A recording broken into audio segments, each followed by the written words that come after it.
Rose Zary and the Royal Emerald Secret by Darling James Mirame. Chapter 16. The Melody of Freedom.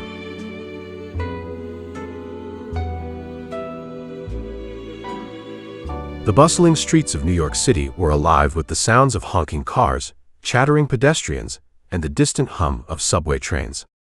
Sarah, Rose, and their mom stood on the platform, waiting for the subway to arrive. The city was an urban tapestry of color and movement, with the entrances to subway stations and the vibrant numbers and letters of subway lines. Sarah, Rose, and her mom stepped on board the subway car, finding seats among the other passengers. The car was full of tourists with maps, business people with briefcases, and students with backpacks. Just as the doors were about to close, a group of musicians entered, carrying an assortment of instruments. The musicians began to play a lively tune, filling the subway car with an infectious energy. Rose and Sarah watched, captivated, as the music swirled around them. The passengers tapped their feet and nodded their heads in time with the beat, and the entire car seemed to come alive with the rhythm. "That's amazing," Sarah whispered to Rose. "We should try playing something like that at home." Rose nodded in agreement, her enthusiasm evident. "Yeah, we should." Back at the apartment, Sarah sat down at Rose's piano and began to play a melody that reminded them of joy, freedom, and peace. Rose and her mom joined in, using kitchen equipment to support the rhythm. The apartment filled with the sound of music, and the three of them laughed and sang together, lost in the moment. Rose and Sarah found themselves on a stage, dressed in fancy costumes, singing a song they had written together. The melody was uplifting, and the lyrics spoke of hope, freedom, and the promise of a better life. Sarah sang the first verse, her voice clear and strong. "In the heart of the harbor, where the ocean meets the sky, stands a lady so grand, with a torch held up high.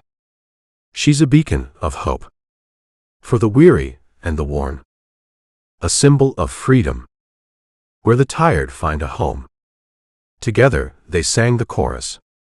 "Lady Liberty, shining so bright, guiding us through the darkest night, with your torch held high and your heart so wide, you're a symbol of hope that will never subside." Rose took the next verse with emotion. "From the shores of distant lands, they come to find their way to a land of opportunity, where they're free to dream and stay, with your arm held strong and your flame burning bright. You're a promise of a future that's filled with love and light." Now all together, Sarah, Rose, and Mom. "Lady Liberty, shining so bright, guiding us through the darkest night, with your torch held high and your heart so wide, you're a symbol of hope that will never subside." Now Sarah and Rose only. "On the 4th of July, we celebrate you with fireworks and parades. Under the red, white, and blue, we honor your spirit and the freedom you represent. And we pledge to uphold the values on which we depend." Again, all together. "Lady Liberty, shining so bright, guiding us through the darkest night, with your torch held high and your heart so wide, you're a symbol of hope that will never subside." Sarah and Rose again.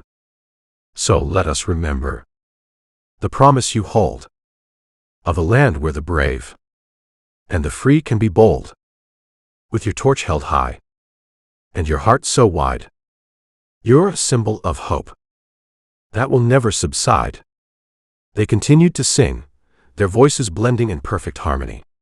As they sang, they felt a deep connection to the city and its people, and they knew that their music had the power to inspire and uplift. As they finished the song, the room erupted with applause. Rose and Sarah took a bow, their faces flushed with excitement and pride. Rose's mom clapped enthusiastically, her eyes shining with tears of joy. "Bravo!" Rose and her mom exclaimed in unison. Sarah smiled. "Oops, I need to go back home. We can finish this song another day.